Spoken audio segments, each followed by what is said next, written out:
And Georgina, if you can hear me, and then that aspect of, and you see right now that everybody is at home. So the parents are at home, everybody is at home. That aspect of it's very easy for the girl to be taken advantage of by the people who are really, really close to her.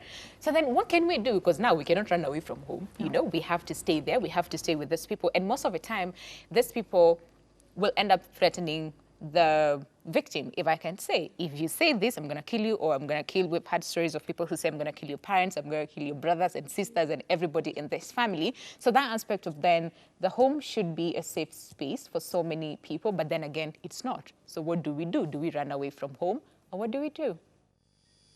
And those are one of the things that I've been thinking about a lot. And I'm wondering why we don't have centers or safe places where children can go to, especially when the abuser is in the house. Because of course, when a child is threatened and is told, if you tell so and so, I'm going to kill you or kill them, that's already so much stress and manipulation on the child that they might not tell. Or if they tell a parent, the parent won't believe them. Because there are those cases where a child goes and tells the mom, Uncle so and so did this to me, or my brother is doing this and this to me. But because the parents are so fixated on, maintaining the family image, they sweep it under the rug, and the girl or the boy who's being defiled, the girl in this case, is left without, someone to go to. Yeah. So I'm wondering, why don't we have safe spaces where people who are abused in this way can run to and can actually be listened to? Because the aspect of going where you can be heard and where you can be protected, we don't have that. And even for you, before I lose that, Georgina, for you, yes, you experience love in a way at home, but like you said, no, me a teenager, I need more, than this. That aspect of when you had to report to your parents that you were pregnant, how was it for you? Because I can relate this to, sometimes it's even scary to even think about mentioning that you're pregnant to your parents. So how was it for you, and what was the reaction? What happened with me was, there was a lot of voices coming outside telling me to have an abortion, but I know I really wanted to have my baby. So instinctively, I knew the person who would be the best to talk to would be my dad. So I had to go and tell my dad. I didn't know what the reaction would be. I was just like, if the reaction is bad, I'm going to run away. But knowing my dad the way I knew him, I knew that he'd make a good decision. Okay. Yeah, so I went to him, and the way he responded was what has shaped the way I parent and the way I responded to motherhood. He was very welcoming. He wasn't judgmental. He didn't ask me to explain myself, because I knew that he knew I was coming from a place where I was feeling a lot of shame and regret.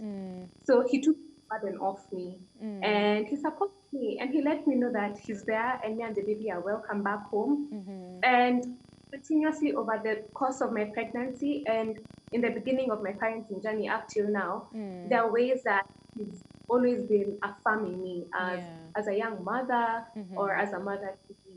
So it made all the difference. I was glad I went to my parents. Yeah, and I'm glad as well that you had a very supportive father, but there's some other teenagers out there who do not get that. They do not even have that. They cannot even think about talking to their parent. And we also have a question here that I want you to respond to. It says, mimi niko form 1 na niko 14 years na niko na mimba. Nimeogopa kuambia wazazi wangu juu ni wakali. Nitafanyaje? Nitoe mimba ama itakuwaje sasa? What do you have to say to this person? I tell her not to. The consequences, and it's things that people don't speak openly about. The consequences of abortion are only not physical.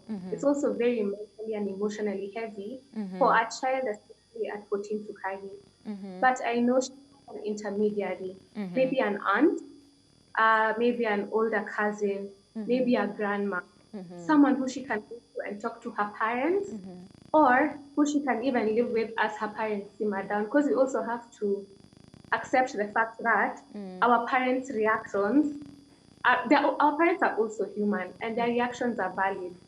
they won't come and meet you with joy because there are ways that they feel about your certain case because they know how difficult it is. Their anger might be a projection of the fear they feel for you. So, as she was down, I just ask her, probably speak to an aunt, a cousin, a grandmother, someone who's older and wiser and who's seen these things.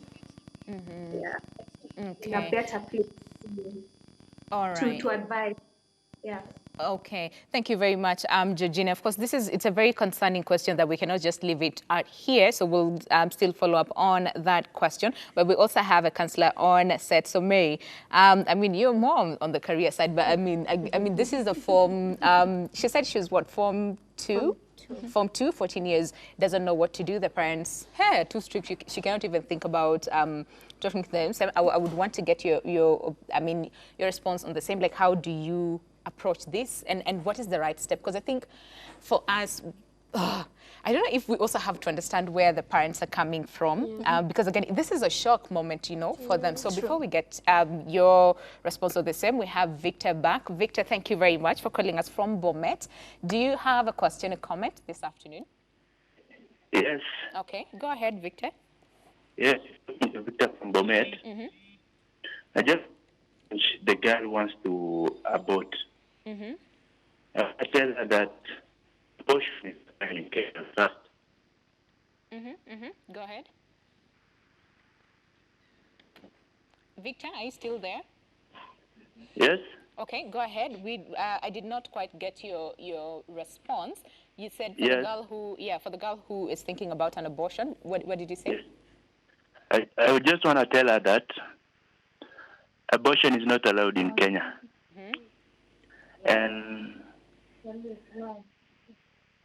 And maybe to tell her to just wait and get the baby and maybe to go just back to school. 14 years is still early for her to abort. She's still very young.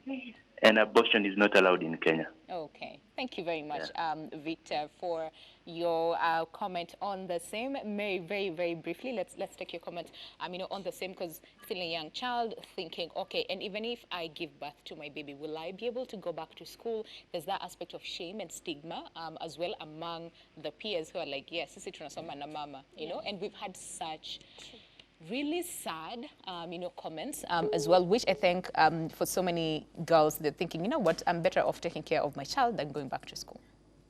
Well, I'd say getting pregnant at our age is not the end of life, in as much as it's not the best thing as such now. But again, it's not the end of life. End of the world, true. We have people who got pregnant at very early ages, like look at this case of Victoria Rubadiri. She's doing her thing so well. So you see, I believe that she has a safe place or a safe person whom she can talk to. Then maybe later the person can talk to the parents if she fears that she can't face the parents. Be it church, be it her mother's friend, her friend, but of course her older friend. So I believe if she goes and talks to one of them, then they definitely talk to the parent, because I've heard that maybe she's asking for how she can like do what abortion. is, I believe there is it no going abortion to... which comes with total peace of mind. True. Is she ready to bear the psychological trauma? If she's ready, then of where I know she's not. She's not. She's not. So I would tell her to just look for a safe person whom she can talk to. Then her views can be aired out. Then she can later go to school. But and then again, she should be careful.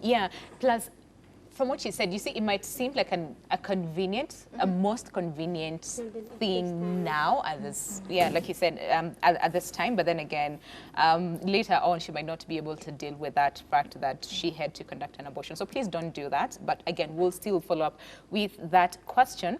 Something else that Georgina pointed out was safe spaces and centers, where these young girls can go and get help from the same, and especially those who come from backgrounds where I cannot approach my parents. I cannot, But I believe there are centers, maybe not enough. No.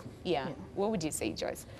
So as for the centers, yes, the centers are there. We wouldn't say they're not there. The government is doing some good work when it comes to those centers. They are there, but the issue is there are few and there are a lot of defilement and rape cases. Because in as much as you're talking about teenage pregnancy, are we looking at the legal aspect of it? Because these children are under 18, meaning they don't have the capacity to consent. So I mean, these are rape cases. How many rape cases are in court? How many have been convicted? You know, for a parent, when a child goes to tell them they're pregnant, and this is a child, what comes to their mind is they were raped. Obviously, that is, it's a fact. But then a parent is like, so if I go report, and then they'll ask my daughter, what were you wearing? See, you agreed. That's the thing. You know, so such questions prevent a parent from taking their child to go report this particular case. And then the fear gets to the child of, oh, everyone will know I was raped. How do I even start? No, so there are so many factors that are leading to teenage pregnancy. It's not only about the fact that our parents don't talk to us. Some parents actually talk to their kids. And they end up getting pregnant. And they still end up getting pregnant. Sometimes you get a parent gives their child information, but then if they're providing too much information for their age, which is also a problem. True. For other parents, they're providing limited information, but their child is older. Others, the information they're providing is not correct. So some parents have information, others don't. So we shouldn't blame the parents alone. Me as a young girl, I have a part to play. The government has a part to play. The parents have a part to play. The religious leaders have a part to play. Let's not stop blaming each other all around. You know, blaming each other won't solve anything. 2-3 weeks down the line, we'll still be here wondering, oh, so did we come up with a solution to this teenage pregnancy? Oh, no. No. Then we'll go back to the drawing board. It's like we are doing the same things, expecting a different result, which is not gonna, it's not gonna work. Okay, so we have a comment here. This one says, this is Ngubie from Muguga. Some parents leave or left their kids to the teachers and the church. What Aisha has said is true, because lack of parental love will make kids go seek love from out there, hence such actions like premarital sex. But like we said, we're not blaming each other. Today we are looking for solutions. Okay, what are we doing again to help this young children? Someone else is saying, from my view, I think even social media has contributed to a lot since teenagers are free to view pornography sites. Okay, and then let me get another comment here from someone who says, hello every team, parents are to blame. They concentrate with businesses to make money. When pregnancy occurs, it becomes costly to manage. This is Jeff from Kerugoya. So hey parents, okay. All right, and then this one also says parents should talk to the children and be close to them. This is Eunice from Oyugis. Thank you very much. It's the parents and parents and parents. Today they should take care of their children. I mean, someone said we should not only blame the parents on this. Now, and I want to bring in Georgina on this, the impact that, again, this pregnancy had on you, Georgina, and then, of course, we'll also talk about, you know, the aspect of social life. Their education is cut short, you know, for some of these young girls. Some might decide to go back to school, others might not, you know, want to go back to school. How do we prevent, then, cases of teenage pregnancies? Because at the end of the day, we're not blaming anyone. We do not want to do that. We want to come up with solutions so that next year we do not sit on this table and be like, okay, so we have like 5,000 girls who've gotten pregnant. So Georgina, for you, let's talk about the impact that it had. I know you talked about an aspect of that support from your parent had impacted even your, you know, parental or your motherhood, you know, journey as well. But during that time, how would you say your life changed, either for the better or for the worse, or both? It's a sword that cuts on both sides, So there were positive changes. Friends fall back, like you lose a lot of friends on the way. And when these friends fall back, what happens? You get a lot of time to introspect and to. So there's a lot of growth that happens: mental, spiritual, emotional. You know, because you're preparing to be a mother. But one of the things is that it's a very lonely journey. You'll probably have your family, and if you don't have a family, you probably have one friend or yourself. And another thing is just the shame and stigma in society.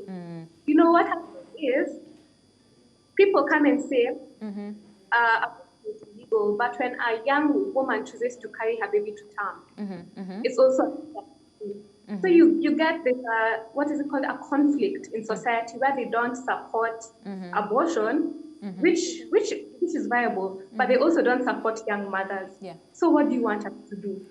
So it's very difficult because there's a place where someone is supporting you here, but another place someone is crucifying you for also having a baby. You know, you're a child with a child. So it was a lot. There's a lot of different consequences and also many highlighting places of growth. Yeah.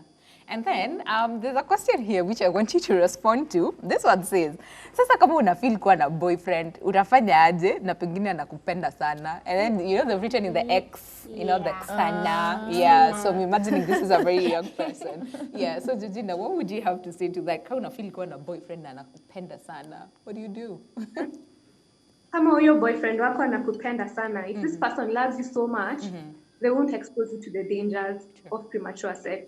That's the answer. Okay. Like it's especially as a teenager, you understand how, you know, emotions run high. You're excited, you want to be in love, but also in the same breath, you have to realize someone who loves you won't expose you to these dangers. So anakupenda, but jua kuna limits. There's a way you relationship and navigate your relationship with the opposite sex without conflict, without, you know, crossing boundaries.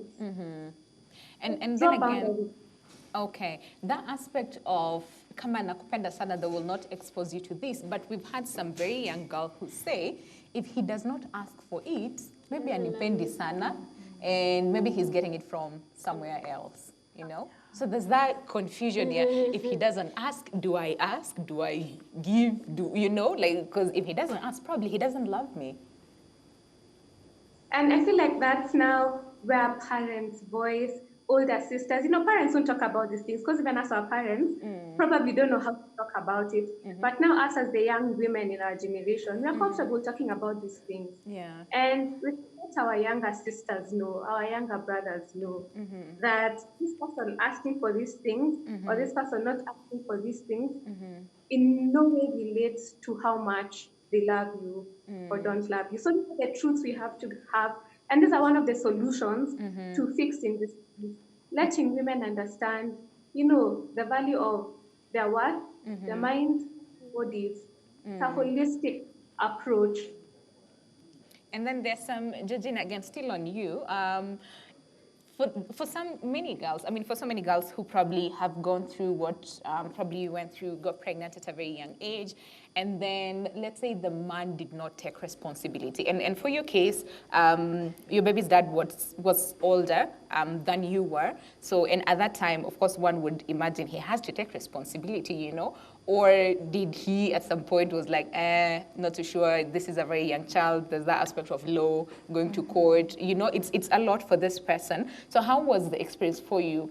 Did he take responsibility? And for those girls who, again, do not have that, or are not in that space where, you know what, fine, I got pregnant by either a younger person or an older person, they refused to take responsibility, they ran away, I was left to, you know, the cold, by myself and my baby. What would you say? For me, at the very beginning, he let me know that I was going to be a single mother. So from the very beginning, I was at it alone.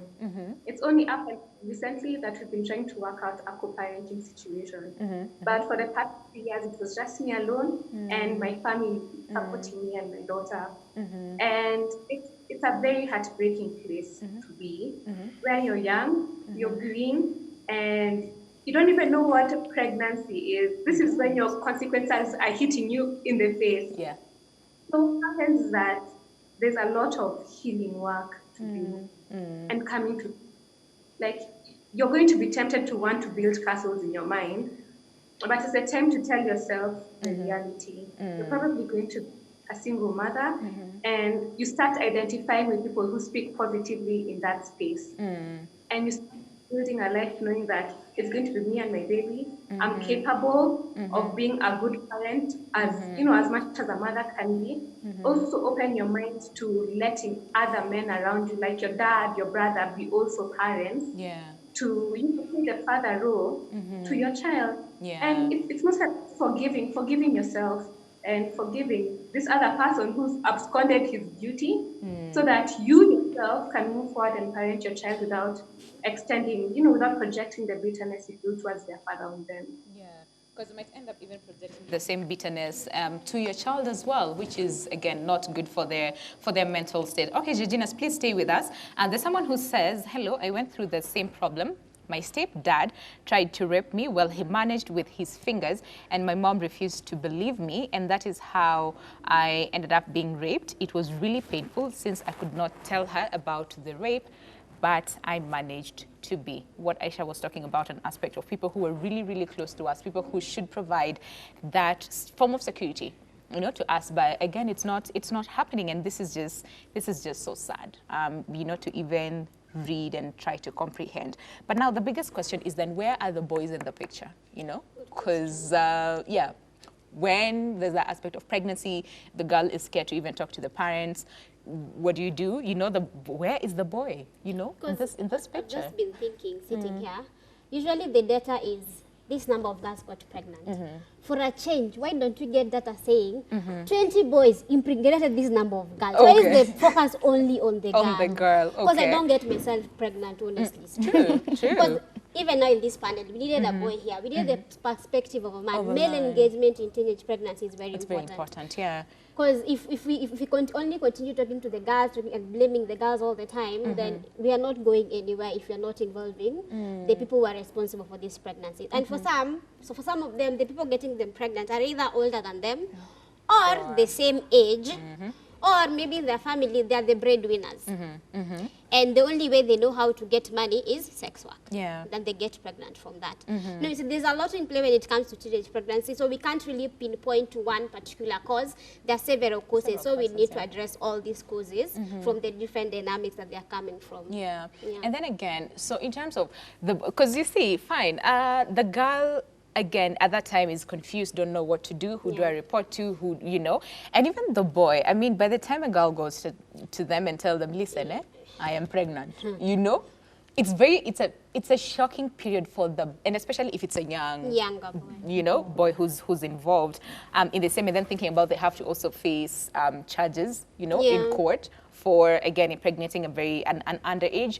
So in terms of then helping these boys, first of all, understand that this is wrong in the first place, and taking responsibility, because also means they also have to fend for the young family, you know. So it means even if they have to quit school, find a job, or do something to provide for the family. So in terms of then their mental state for the boy, you know, in this case, forget about the older man, because I mean they know these things and they understand, but still it's not an easy task for them. But for this young boy, what would you say? Because we blame the girl a lot. We were continually will allow, first of all, this thing to happen. You allowed. Yeah, you know. So and to keep your answer short, Mary, because we have like 5 minutes to go. Okay, actually I would say that in the current state, we've normalized some things which we should not be normalizing. Yeah. We've always thought of men will always run with it. Yeah. And men will always be men. Ama uyu Yeah. ni mwanaume kamili. You know, we have normalized men it. will always run with it, and females will always carry it on their shoulders, which is not the case, and which should not be the case. Well, I would say in this case that both should be blamed. And wakileta hizo statistics za 4,000 girls, at least tupate hata 2,000.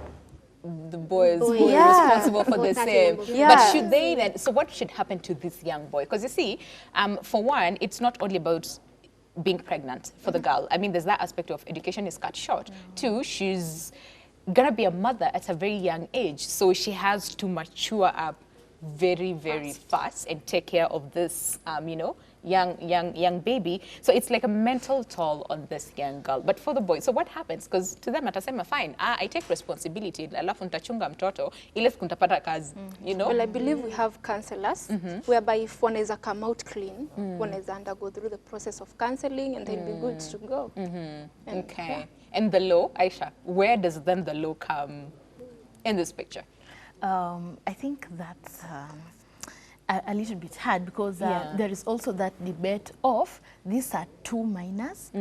It was a consent, you know, it wasn't rape. They were trying so something. it's really an issue. And I think maybe to solve this, because here we are again looking for solution, we need to empower these young people, both the girls and the boys, comprehensively when it comes to matters of sexual and reproductive health. I mean, they both need to have correct knowledge on this. They need to know how to protect themselves and all that. Because again, I was thinking when I was reading these statistics on pregnancy, how many HIV infections. Yeah, maybe the boy might not get pregnant, but there is also the aspect Risk of infection. of STIs and all So those this things, whole thing is, it's really a huge issue, in that only information for both the boys and the girls needs to be emphasized. All right, and let me get Georgina's parting shot as well, because we have to end the show. So Georgina, you have gone through this, you have your baby and she's fine, you are able to raise her, of course, with the support of your parents as well, working towards co-parenting. What would you tell young girls, especially those who are watching us right now, and especially for the 14-year-old who, you know, she's pregnant, doesn't know what to do, thinking about abortion, but we're saying don't go that route. And here you are, you came out stronger. So what would you say to all the young girls watching us right now? Probably they are teen moms, they're pregnant right now, or don't even know what to do. Very, very briefly as we wind up. Yes, and you're a teen mom, you're a young mom, or you just found out that you're pregnant. Take it in stride, live one day at a time. If you try and project the future from where you stand right now, it can seem very bleak. But as you begin to move, and you begin to move with your baby, you'll come to find that the possibilities are endless. You're still capable of everything you feel like you're capable before you had your baby. So, right.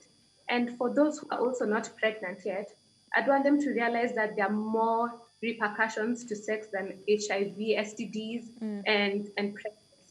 There's also a very heavy emotional and mental toll. So we should also just tread very carefully, even as we educate them. Let's educate them, also talk about the emotional and mental aspects of premature sex. Okay. Thank you very much, Georgina. Really, really appreciate your time and even talking to us and sharing your story. I mean, so that way you can, impact so many young girls watching us right now and thinking, so if I'm pregnant, what do I do? Or if I'm not pregnant, I mean, how do I then not bow down to the peer pressure, especially among my peers, and even social media and internet and all those things. So thank you very much, Georgina, for your time and for speaking to us today. And not forget, Josephine, I want you to sum this up in like 30 seconds. Can you? How then do we prevent cases of teenage pregnancy in like 30 seconds? Go. So my call to action would be currently there is a reproductive health bill in Parliament. So my call would be for the MCAs and our politicians in Parliament. Kindly support this bill. This bill will go a long way in providing information to our girls that will help them.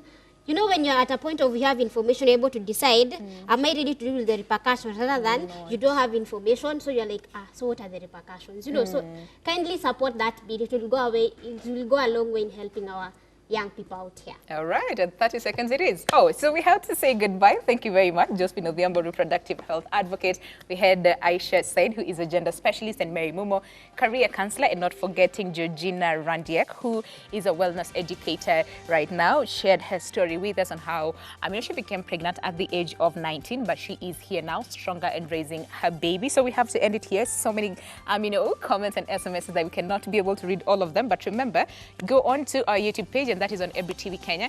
Leave your comment as well. Let's continue with this conversation, because it's very, very vital, very, very important that we should all have at any given point in time. But just to read one comment as we finish, this one says abortion is restrictive in Kenya. The young girl who is 14 years, let her visit a counselor who will take them to through crisis pregnancy and have a detailed conversation about abortion, and then they can make an informed choice. This is Veneranda, who are from Youth Changes Kenya. Thank you very much for staying with us. Thank you very much for talking to us as well on the SMS line and on the call. Really, really appreciate it, and I hope that we get solutions. We're not here to blame anyone. We're here to get solutions so that together we can prevent cases of teenage pregnancies in the country. So again, go over to our YouTube page. That is Every TV Kenya. Let's continue with the discussion there on the comment section, and advice and feedback and all those things. And of course, we'll forward them to the right channel. But for now, God bless, stay safe, and we'll see you